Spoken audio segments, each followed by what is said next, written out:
जय माँ प्रकृति। आज हम लोग ऐसी फील्ड में हैं जहाँ पर जानेंगे कि खेती को भी कैसे इंडस्ट्री या फैक्ट्री का नाम दे सकते हैं, और एक ऐसे जुझारू किसान से मिलेंगे जिनसे शायद अगर मिलकर आपको भी लगेगा कि इतना स्ट्रगल करके वो बाहर आए और कैसे उन्होंने इतना सब कुछ चेंज किया। तो हम लोग हैं अमरूद की फील्ड में, और अमरूद में भी कुछ स्पेशल। तो आपसे निवेदन है कि हमारे चैनल को लाइक, शेयर और सब्सक्राइब जरूर करें, बेल आइकन जरूर प्रेस करें। तो दोस्तों, हम लोग यहाँ पर जो देख रहे हैं इसमें अमरूद की 2 वेराइटियाँ हैं अलग अलग, और आगे और कुछ अच्छा भी आ रहा है तो वो भी करने जा रहे हैं और कर चुके हैं, वो भी मैं इनसे हम बात करेंगे। और इसी के बीच में यहाँ पर आप देख रहे हैं तो अंजीर का भी प्लांट है। मतलब आप समझ सकते हैं कि आने वाले समय में आपको और भी बहुत कुछ मिलने वाला है। तो हम लोग इनके टच में भी रहेंगे कंटिन्यू। ये आप देख रहे हैं इसमें अंजीर लग चुका है, और इधर आप देखिए साइज़ में भी काफ़ी बड़े बड़े साइज़ हो चुके हैं।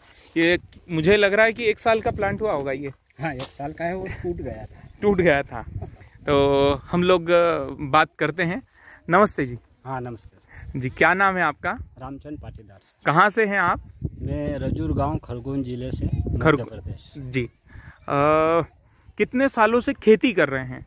खेती तो सर जब से समझने लगे हैं करीबन 2020 से 2000 से चालू किया है आपने, तो आज 2022 चल रहा है। हाँ, 22 मतलब काफी बड़ा समय लिया है आपने, मतलब 22 साल कंप्लीट हो गए हैं अभी। 22 साल। तो क्या करते थे पहले खेती में? पहले खेती में वही परंपरागत जो बाबूजी करते थे, मिर्ची, कपास। हाँ, वही अपन भी कर रहे थे। और बिल्कुल 2012 तक मिर्ची की खेती की है मैंने। अच्छा। 2000 से 2012 तक उस पर मिर्ची की खेती में सर हो ये रहा था कि पेस्टिसाइड्स, केमिकल, रासायनिक का इतना खर्चा बढ़ता गया, ज़मीन बिगड़ती गई। तो मेरे जब डायरी पेन जो चला रहा था मैं, उसमें मेरा दिमाग कहीं ना कहीं अपसेट हो रहा था कि यार खर्चा इतना जा रहा है, उत्पादन भले आ रहा है पर मेरे पास में जो बच के आ रहा है वो तो इतना कम आ रहा है कि मैं ये नहीं भी करूँगा तो भी इतना तो आ जाएगा। तो 2012 के बाद में फिर मैंने इसको क्या किया कि इधर उधर से जानकारियाँ लेनी चालू की। तो मेरे को पता चला कि भाई ये पद्धति में अपने को ये चीज़ों को करना पड़ेगा, तब जाके अपनी खेती सुधर सकती है और ख़र्चा कम हो सकता है। तो मैंने फिर जैविक की ओर ध्यान दिया। पहले तो अपने को इसकी कोई जानकारी नहीं थी, तो मेरे को पता चला कि भाई ये जो जीव अमृत आज जिसका नाम है, ये मेरे को मटका खाद के नाम से मेरे सामने आया था। आप जानते थे उसे कि ये मटका खाद? हाँ, ये मटका खाद है। इजी प्रोसेस थी, खर्चा था नहीं, तो मैंने उसको दिल से किया। बराबर। उसको करने से 2013 में मेरे को काफ़ी बढ़िया रिजल्ट मिले उसके। बहुत सुंदर। तो फिर मैंने उसको ज़्यादा क्वांटिटी में करना चालू किया और अब 50-50 का रेशा किया। 50% मैंने इस पर ध्यान दिया, 50% रासायनिक केमिकल किया। उसके बाद में और बढ़िया रिजल्ट मिले। मैंने 75-25 का रेशा किया और 2018 से पूरी तरह 100% मैंने रासायनिक केमिकल बंद कर दिया। बहुत और 4 साल से अभी मैं जो भी कर रहा हूँ बढ़िया उत्पादन आ रहा है, कोई दिक्कत नहीं आ रही है। इसमें मैं प्राकृतिक भी कर रहा हूँ, आध्यात्मिक भी कर रहा हूँ, और मुझ में एक असीम शांति का अनुभव है कि भाई मैं सही हूँ। संतुष्टि पूरी संतुष्टि है कि हम अगर किसी को खिला रहे हैं तो ना खुद गलत खा रहे हैं, ना और किसी को गलत खिला रहे हैं। मतलब केमिकल फ्री आपने खेती कर ली है। जो भविष्य में और अभी भी दिख रहा है कि कई सारी बड़ी बड़ी बीमारियों का कारण बनते जा रहे हैं, तो वो सारी चीजें आपने बंद कर दी है। दोस्तों, यहाँ पर आप देखिए ये जो फील्ड है काफी बड़ी फील्ड है, और इधर बेगिंग कंप्लीट हो चुके हैं। कंप्लीट तो नहीं बोलूंगा, अभी काफी कुछ बचा है, उस पर भी हम समझेंगे। यहाँ पर ये भी इधर भी कुछ है खास, और इधर और कुछ भी खास है, तो इन सारी चीजों पर हम बात करेंगे। तो मैं आपसे पूछना चाहूंगा थोड़ा सा, हम बताएं थोड़ा सा कि अमरूद में आपने कब लगाया था? ये मैंने लगाया है 2018 में पहली बार लगाया सर। तो पहली बार आपने जब लगाया तो आपको क्या ऐसा लगा कि अमरूद की खेती में जाना चाहिए?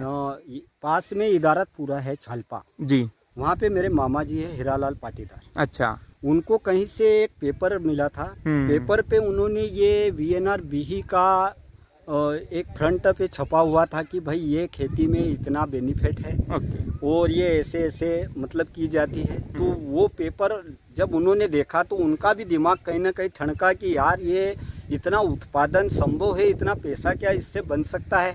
तो उस पे उन्होंने सर्च किया और सर्च करने के बाद उनको लगा कि यार ये खेती करनी चाहिए। बिल्कुल। अब वो मेरे को पहले से जानते थे कि यार ये बंदा बहुत मेहनती है, ये कुछ भी कर सकता है। हाँ। तो वो पेपर का टुकड़ा लेके वो मेरे पास में आए। उन्होंने मेरे को बताया कि यार ये खेती में ऐसा ऐसा लाभ है। तो मैं भी कहीं ना कहीं तैयार हो गया कि यार वाकई में अगर ऐसा है तो अपन तो मेहनती है, अपन कर सकते हैं।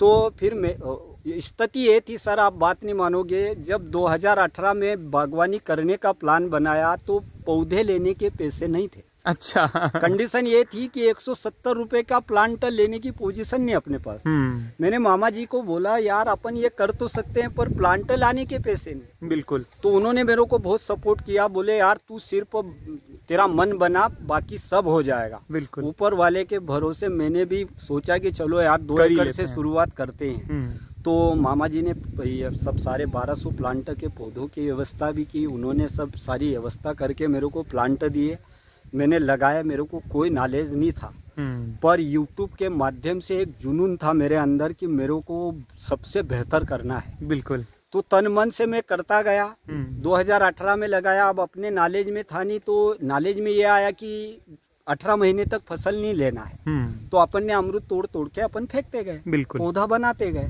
तो 2018 के बाद में 18 महीने के बाद जब 19 में अपन ने पहली फ्लस निकाली तो 1200 प्लांट से 11 लाख रुपए आए। 1200 प्लांट से 11 लाख रुपए पहली फसल में। क्या बात है। और दूसरी फसल में कम से कम 15 से 18 लाख का माल था जो लॉकडाउन में फंस गया अपन। अच्छा। पूरी पूरी तरह खत्म हुआ। तो अब मैंने एक मन बनाया कि यार आप मेरे को ये पूरे 8 एकड़ में 2021 तक बगीचे में इसको कन्वर्ट करना है। मैंने मेरी डायरी पे तारीख नोट कर दी कि 8 एकड़ को 2021 तक बगीचे में कन्वर्ट करना है। बिल्कुल। फिर मैंने प्लान बनाया कि यार उस दिन अगर 1200 की जगह में 2400 पौधे लगाता तो आज उत्पादन ज़्यादा रहता, तो अब मैं कम पौधे नहीं लगाऊंगा। मैंने एक बार में 3000 प्लांट लगाए थाईवान पिंक के, जो 15 मार्च 2020 में ट्रांसप्लांट हुए। 15 मार्च 2020 मतलब 22 साल बराबर। ये थाईवान पिंक का बगीचा फिर मैंने लगाया और उसी पद्धति में यूट्यूब के माध्यम से गुटी पद्धति से फिर मैंने 1800 पौधे तैयार किए। आपने खुद ने गुटी पद्धति से फिर पौधे तैयार करे। हाँ। तो वो कौन सी वैरायटी के करे आपने? VNR बिही के। ये जो अपने पास में प्लांट है इन्हीं पे तैयार करके फिर ये 2 एकड़ का रकबा मैंने कवर किया। ओके। फिर कैसा रहा उसके बाद आपका? उसके बाद में जैसे वापस 2021 में लॉकडाउन फंसा पर 2022 में मतलब अगले साल में मई में मैंने कटिंग लगाई थी। 2021 में? हाँ, 2021 में कटिंग लगाई। जैसे लॉकडाउन के बाद में कटिंग लगा दी। कटिंग लगाने के बाद में फुल तैयारी के साथ काम किया, क्योंकि ये पूरा सिस्टम मैंने जो किया था पैसे थे नहीं, 2% पे पैसे उठा के अपन ने रिस्क ली थी। बहुत बड़ी रिस्क ली, बहुत बड़ी रिस्क। और उसमें हुआ सर ये कि 2 लॉकडाउन में कर्जे ने तो रफ्तार पकड़ लिए, मान के चलो। बिल्कुल। आज मैं आपके सामने खड़ा हूँ, अगले साल में 60 लाख का कर्जा मेरे सिर पे था और आज मैं फ्री हूँ। फ्री हैं। तो 2020-21 के बाद में जैसे मैंने कटिंग लगाई तो मेरी तैयारी ऐसी थी कि भाई मेरे को 70 लाख रुपए निकालना है। तो 70 लाख की प्लानिंग के साथ मैंने काम किया। गोबर खाद पर्याप्त डाला, कचरा इधर उधर से लाके मल्चिंग की, जीवामृत डाला, वेस्ट डिकम्पोजर डाला, ऊपर वाले से रोज प्रे की मैंने, रोज मेरी फसल को धन्यवाद किया। उसका रिजल्ट ये रहा कि 2022 में 3 फसल आई। अक्टूबर में आया, फरवरी में आया और अप्रैल में आया। अच्छा। और 3 फसल से मेरे को 73 लाख रुपए आए। क्या बात है। और इसमें मैंने पपीता किया था, 4.5 लाख पपीता से आए। टोटल मेरा 77-78 लाख का बजट रहा। उसमें मेरे 21 लाख रुपए खर्चे में गए और 50 से 52 लाख शुद्ध प्रॉफिट। बहुत शानदार, बहुत शानदार।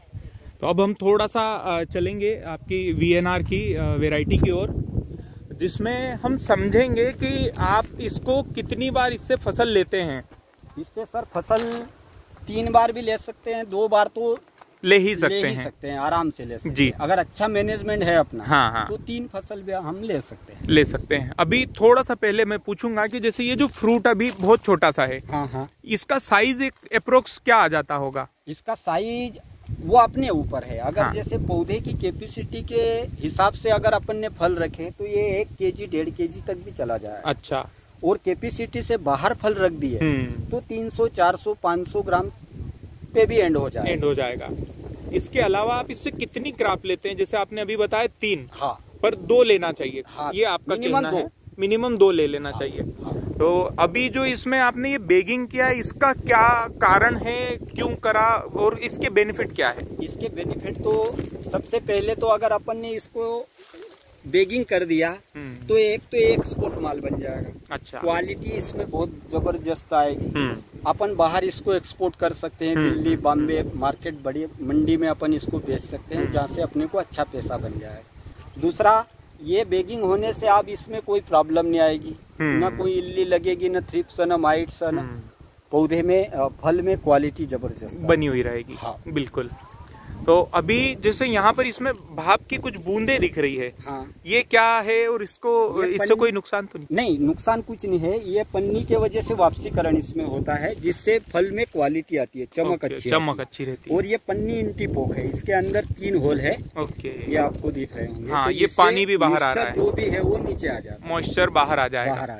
अंदर फोम लगाया, उसके पीछे क्या कारण है? फोम से ये फल रगड़ नहीं खाएगा। अच्छा, मतलब इसमें क्वालिटी एक जैसी क्वालिटी बनकर रहेगी। हम दिल्ली भेजते हैं तो A नंबर वाला माल रहता है और B नंबर वाला रहता है। A नंबर में आप थोड़ा भी स्क्रैच वाला माल रखोगे, हाँ, तो उसके रेट कम आएंगे। अच्छा, जो जचता है वो बिकता है। बिल्कुल, जो दिखता है वो बिकता है। तो अभी एक अप्रोक्स एक प्लांट के ऊपर कितना फ्रूट होगा, कितने फूल होंगे जो आपने बेगिंग कर चुके हैं? बेगिंग कर चुके हैं करीबन 60 से 70 फल की बेगिंग हो गई है। और एक अप्रोक्स आपने बताया कि 500 से 1 किलो पे नहीं जाते हैं, हाँ, 700 ग्राम पे भी जाते, हाँ, हैं। तो मतलब इसमें एक वजन 15 से 20 किलो के आसपास, हाँ, आ रहा है। आराम से आ जाएगा। हम तो 300 ग्राम से कैलकुलेशन 300 क्योंकि इसमें जैसे 60 फलों की बेगिंग की है सर, अगर अपन ने, तो 10 फल तो ये मान के चलो खराब हो जाते हैं कुछ। हाँ, सब संभव नहीं है सभी 60 फल सही आ जाए। तो उसमें 50 फल का कैलकुलेशन मारते हैं अपन। बिल्कुल। 300 ग्राम का साइज पकड़ के 15 किलो तो परफेक्ट वजन निकाल देगा। आपने जब पौधा लगाया था, हाँ, क्या रेट आया था करीब? पौधे का क्या रेट आया था? 170 रुपए का एक पौधा आया था। और डिस्टेंस क्या लिया था? डिस्टेंस ये है, पहली बार का जो अपन ने किया 10-7 पे है, ये 10 बाई 7 पर है। जैसे हम यहाँ पर अगर देखें तो आपने ये row to row, line to line 10 feet है और पौधे से पौधे की डिस्टेंस 7 फीट है। तो ये हो गया आपका 70 स्क्वायर फीट, हाँ, है ना। मतलब अगर हम बात करें तो 1 एकड़ में अप्रोक्स 400-425 प्लांट होंगे। नहीं, ये हिसाब से 500-550 550 प्लांट है। हालांकि अपना एक फिक्स तो नहीं है कि ये 1 एकड़ी खेत है, हाँ, एक अपना जजमेंट है। तो अब यही ग्राफ सही है या और कुछ ग्राफ होना चाहिए? ये मेरे को गलत लगा। अच्छा, जब मैंने 2 साल इसमें काम किया, कटिंग छटिंग इसकी होती रहती है। बिल्कुल। तो फिर मैंने जो नया प्लान किया 2020 में, वो 8-5 पे किया। अच्छा, 8-5 में करने से हुआ ये कि 400 प्लांट एकड़ पे ज्यादा है, जिसका रीजन ये है, ये 4 साल वाला बगीचा है, वो अभी फिलहाल में 2 साल कंप्लीट हुए। 40 प्लांट एक्स्ट्रा है। हाँ, नहीं 400 नहीं, एकड़ पे 400। ये 600 आ रहे हैं, वो 1000 आ रहे हैं। अच्छा, ऐसा हुआ है। हाँ। तो उसमें मतलब माल का प्रोडक्शन काफी बढ़ के आया। बराबर। और सही मेरे हिसाब से बागवानी में 8-5 का डिस्टेंस ही बेस्ट है, वही सही है। फिर बाद में मैंने पूरा 8-5 पे किया। मतलब हाई डेंसिटी पे जाना, हाँ, बेटर है, कोई दिक्कत नहीं है। और ड्रिप भी डबल किया है, हाँ, आपने? ड्रिप मैंने डबल किया। तो ये पैटर्न आपका बहुत प्यारा लगा। मतलब बहुत से लोग क्या करते हैं कि यहाँ पर तो उन्होंने पौधा लगा दिया, हाँ, पौधा लगाने के बाद वो क्या करते हैं, बीच में सिड्रिल से बो रहे हैं, हाँ, तो मेरे हिसाब से तो वो सबसे गड़बड़ है। हाँ, दूसरा, यहाँ पर वो मिट्टी को बार बार कल्टी पल्टी कुछ न कुछ करते रहते हैं। नहीं, मतलब अपने खेत में सर मेरा प्लान है कि जब तक बागवानी बगीचा पौधा सही है, हाँ, मेरे हिसाब से यहाँ ना ट्रैक्टर आएगा, ना बैल जोड़ी की जरूरत है। जोताई मैंने पूरी तरह बंद कर दी है, और कम से कम जब तक ये चलेगा मैं जोताई नहीं करूँगा। बहुत सुंदर, मेरे खेत में जोताई करते हैं देसी केचुए। हाँ।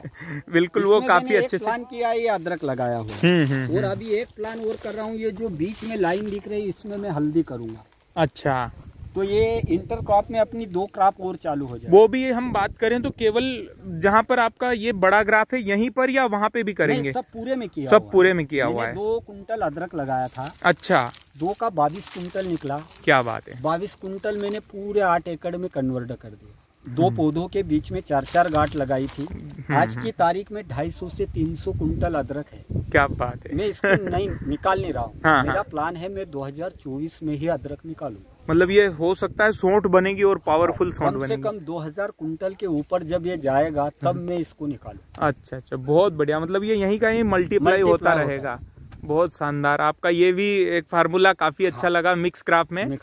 बहुत ही शानदार है ये भी। घास कितना होता है आपके यहाँ पे?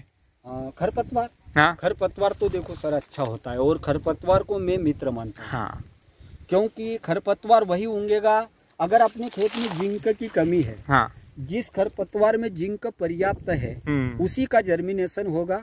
और ये पालेकर पद्धति में मैंने अच्छी तरह से पढ़ा हुआ है, इसलिए मैं खरपतवार को मित्र मानता हूँ। बहुत शानदार। और इसी के वजह से आप देख सकते हो पूरा कचरा भरा हुआ है।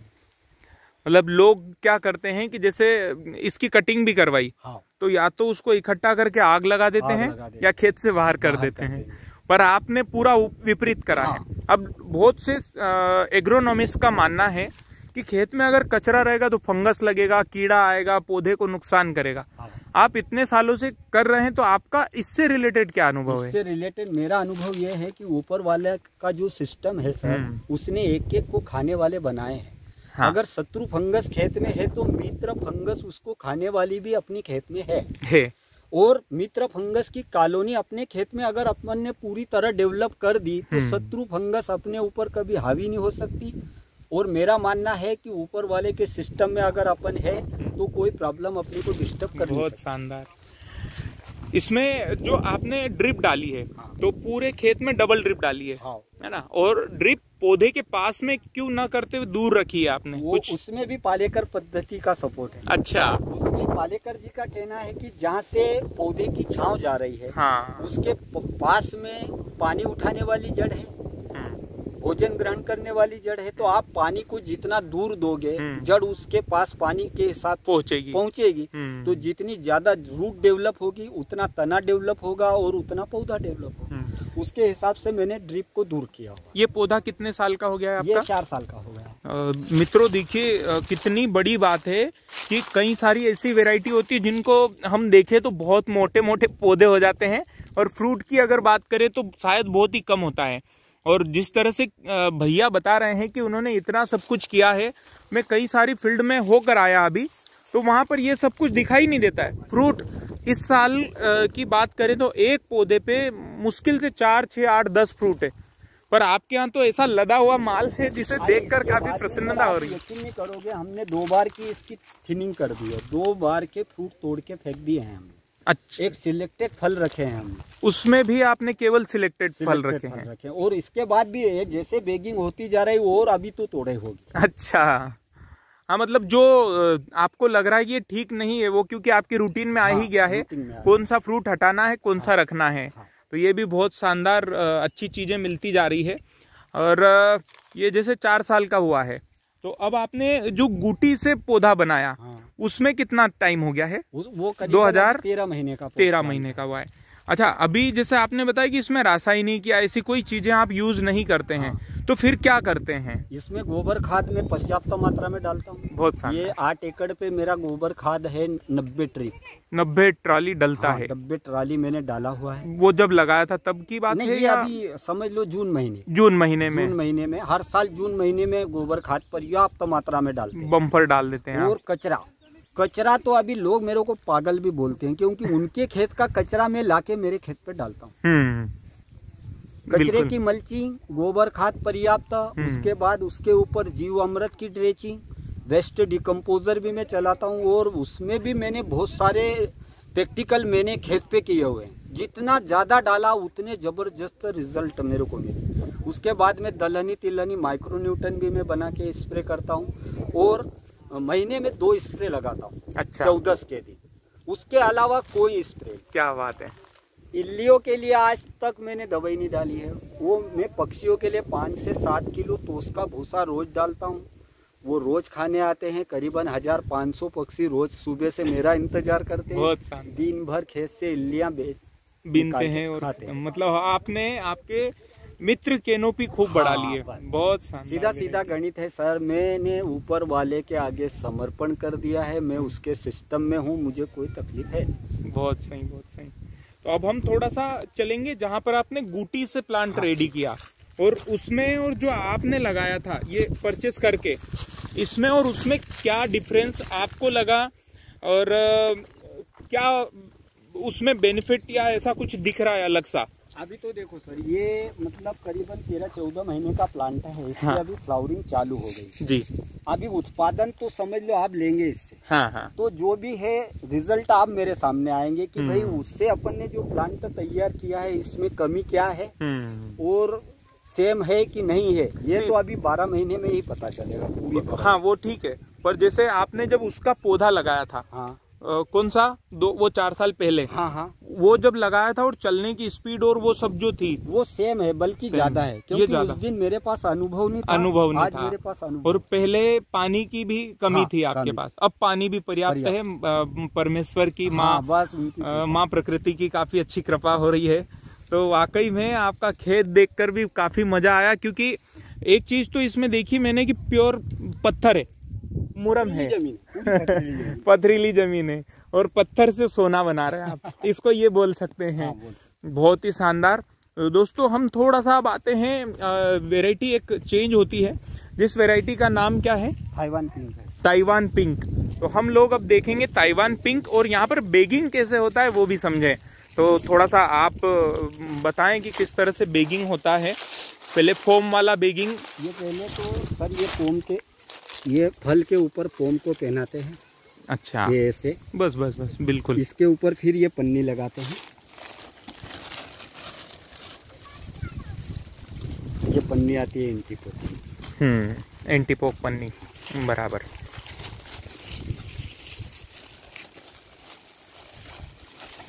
इसमें एक सावधानी रखनी पड़ती है। इसको यहाँ पे फिक्स कर दो ताकि ये फल से नीचे नहीं खसके। अच्छा, अगर ये यहाँ से नीचे खसक जाए तो इस पे चटका लग सकता है। हाँ, मतलब सन बर्निंग या धूप डायरेक्ट लग जाएगी, तो फल की क्वालिटी बिगड़ सकती है। अच्छा, इसलिए इसको ये थोड़ा ध्यान रखना पड़ता है। बहुत सही बात है। ये हो गया। बाकी तो आपकी टीम जो है वो पूरी एक्सपर्ट है। मतलब आपको केवल खड़े रहना है, बाकी वो सब संभाल लेते हैं काम काफी अच्छे से। 4-5 साल से काम कर रहे हैं तो उनको पूरा नॉलेज में है। अच्छा, एक चीज और यहाँ पर जो दिख रही है आपके पास, ये कितने टाइम का हुआ है पिंक अमरूद? ये 15 मार्च 2020 से लगा हुआ है। अभी जैसे 15 मार्च में 3 साल का हो जाएगा। ये इस तरह से थिनिंग की जाती है। हाँ, ये जैसे अभी यहाँ पे बहुत ज्यादा मात्रा में है। अगर अपन ने इनको सबको लिया तो ये गड़बड़ हो जाएंगे। जैसे ये थोड़ा फल गड़बड़ है, इसको निकाल दिया। अब ये 3 फल पर्याप्त है और ये तीनों जोरदार आएंगे, ये काफी अच्छे बनेंगे। बहुत शानदार। मतलब अगर हम बात करें तो यहाँ पर जो फ्रूट की क्वांटिटी दिख रही है, मुझे लग रहा है पिंक अमरूद से ज्यादा है। सॉरी, VNR से ज्यादा है। प्रोडक्शन ज्यादा ही है। प्रोडक्शन ज्यादा ही आता है, और रेट में भी डिफरेंस आता है।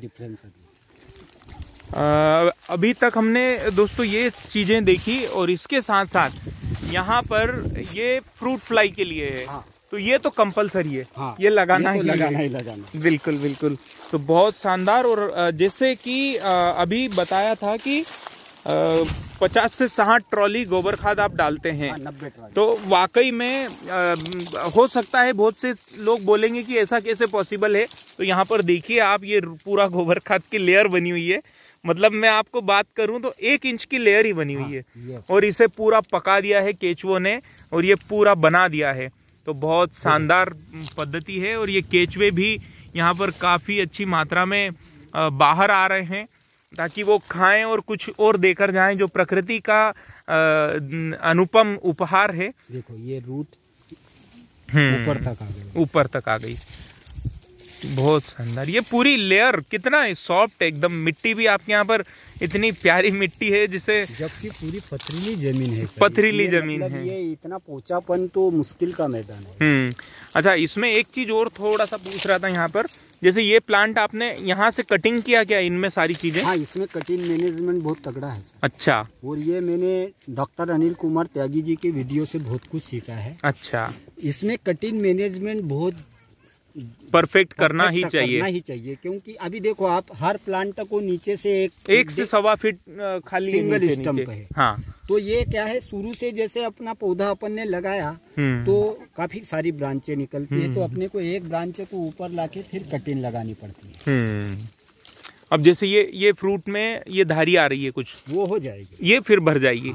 हाँ, जैसे वेट लेगा तो इसको हाँ, निकाल ये टेढ़ा मेढ़ा है या ऐसा कुछ। अब ये जो नीचे निकल रहा है, इसको निकालते जाना है, निकालना है।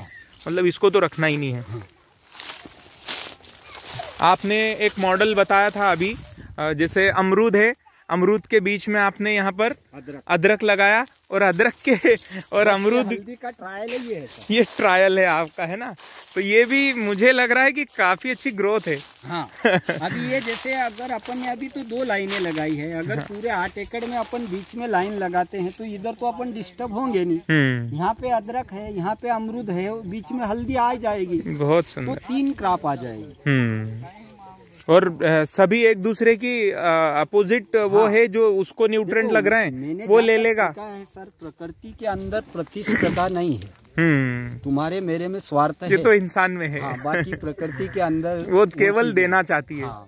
वो केवल देना चाहती है। बहुत शानदार बात है। दोस्तों, मैं हर बार कहीं ना कहीं बताता हूँ कि माँ प्रकृति का अनुपम उपहार जो ये फल फूल हमें दिया, तो हमारी भी जिम्मेदारी बनती कि इस तरह से ये जो कचरा है इसे ना आग लगाएं, ना खेत से बाहर करें, ये यहीं पर रहने दें, क्योंकि ये ही माँ प्रकृति का भोजन है। और मिट्टी कोई फैक्ट्री में नहीं बन सकती है। मिट्टी केवल इसी तरह से बनती है, जो यहाँ पर एक लेयर बनती ही जाती है कंटिन्यू। तो वाकई में आपके यहाँ का मॉडल देखकर बहुत शानदार, बहुत मज़ा आया। एक चीज़ और रह रही थी, शायद बीच में छूट रही थी, ये जो थिनिंग कर रहे हैं, ये पहले करते हैं या काम आगे आगे चलता जाता है? और थिनिंग एक बार की थिनिंग तो पहले कर देते हैं। अच्छा। उसके बाद में पूरी हार्ड थिनिंग इसलिए नहीं करते, कोई कारणवश फल गड़बड़ हो गए तो अपनी जितनी क्वांटिटी है उससे कम हो जाए। हाँ। इसलिए अपन कुछ मतलब 10% ज्यादा ही रखते हैं फल। वो आप बेगिंग के समय पे अपन उसको करते जाते हैं। उसके बाद में बेगिंग होने के बाद में जो फल बचेंगे उनको सारे फलों को निपटा देंगे। ऐसा। अब इसमें एक अप्रोक्स रेट क्या जाता होगा? आप रेट तो देखो, अभी 50 रुपए से कम तो नहीं जाता। कम तो नहीं जाता है। ऊंचे में 80-90 तक भी जाता है। अच्छा। एवरेज ये मान के चलो 50 रुपए परफेक्ट है अपने। अगर कभी योग से 35, 50, 40 बिक गया तो ऊंचे में 60, 70, 80 भी बिक गया। रेशा 50 से 60 का आता ही आता है। हाँ। जैसे इस बार तो लग रहा है कई सारे किसानों के फोन भी आते हैं कि यार इस बार तो बहुत प्रॉब्लम है। हाँ, मतलब हमारे यहाँ पर भी बगीचे हैं। हाँ। तो बगीचों में फ्रूट ही नहीं है। नहीं, तो उसका मैंने जहाँ तक देखा है, मेरे अनुभव में जो आया है, जहाँ पे रासायनिक केमिकल चल रहा है, हाँ, वहाँ पे प्रॉब्लम है। अच्छा अच्छा अच्छा, बराबर बराबर। मतलब जितने फल आए सब ड्रॉप हो गए। बिल्कुल बिल्कुल, क्योंकि वो ऊपर वाले के सिस्टम में नहीं है, वो उससे लड़ाई कर रहे हैं और उससे कोई जीत नहीं सकता। मेरा मानना है कि आज भी अगर अपन प्रकृति के सिस्टम में हो जाएं, तो प्रकृति के अंदर इतनी क्षमता है, मौसम चाहे जैसा हो, अगर अपना पौधा समृद्ध है तो लड़ लेगा उससे। जैसे कोरोना आया था, तो कोरोना ने केवल उसी को ज्यादा इफेक्ट किया जो अंदर से कमजोर था, या फिर उनने सोच बना ली, मानसिक एक पॉजिटिव सोच भी चाहिए। बिल्कुल। अभी जैसे किसान 99% तो क्या कर रहे हैं, रासायनिक केमिकल आधारित खेती कर रहे हैं। बिल्कुल। उनको एक तो डर है प्राकृतिक करने में मैं घाटे में जाऊंगा। हाँ। तो इस बात की क्या गारंटी है कि रासायनिक केमिकल डालने के बाद भी उत्पादन आ जाएगा? बिल्कुल। जैसे इस बार उदाहरण है मिर्च भी, तो मिर्च काफी खर्च करने के बाद भी खत्म हो गई है। कुल मिला के कर्म अपने हाथ में है सर, फल अपने हाथ में है। फल अपने हाथ में नहीं है। तो ये काफी ज्यादा अच्छा लगा और आपका अनुभव सुन के भी बहुत मजा आया।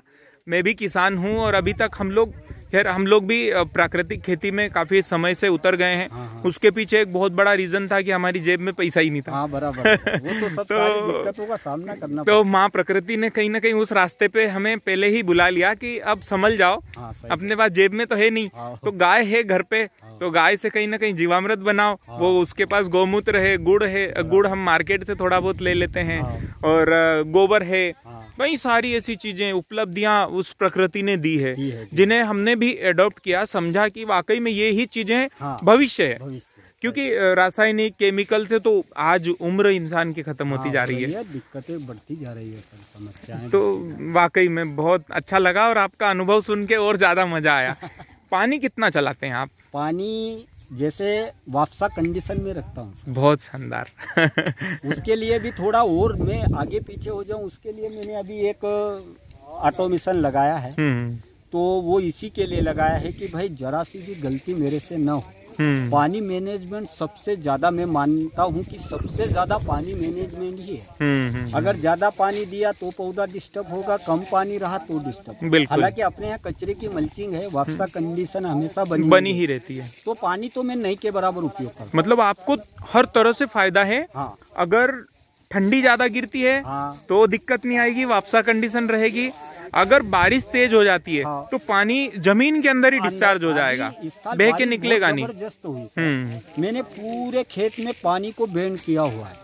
अच्छा। कहीं पे निकास नहीं है। मैंने मेरी जो मेयर है उसको एक हाथ उठा दिया। क्या बात है। और जितनी बारिश हुई खेत से पानी बाहर गया नहीं। और बारिश जैसे खत्म हुई खेत में पानी नहीं दिख रहा है। बहुत, क्योंकि देसी केंचुओं ने इतने होल किए हुए हैं जमीन, पानी पूरा उसी में उतर जाता है। और कैसा आकर्षण शक्ति है, नीचे की नमी ऊपर आती है। बिल्कुल बिल्कुल, पूरा सिस्टम उसका चल रहा है। अपन तो कर वो रहा है, नाम अपना हो रहा है। नाम अपना हो रहा है। मेरा आपकी कृपा से सब काम हो रहा है। बहुत ही शानदार अनुभव है। और मैं थोड़ा सा और दिखाऊंगा, इसको अभी पॉज करूंगा। और आपके यहाँ पर उधर गिलकी के कुछ बेल लगी हुई है, तो उसमें अपना अंगूर भी लगा हुआ है। अभी ये यहाँ पे देखो दोस्तों, देखिए जो मैं आपको कुछ स्पेशल दिखाने वाला हूँ, नेचुरल फार्मिंग क्या होती है और कितना शानदार है।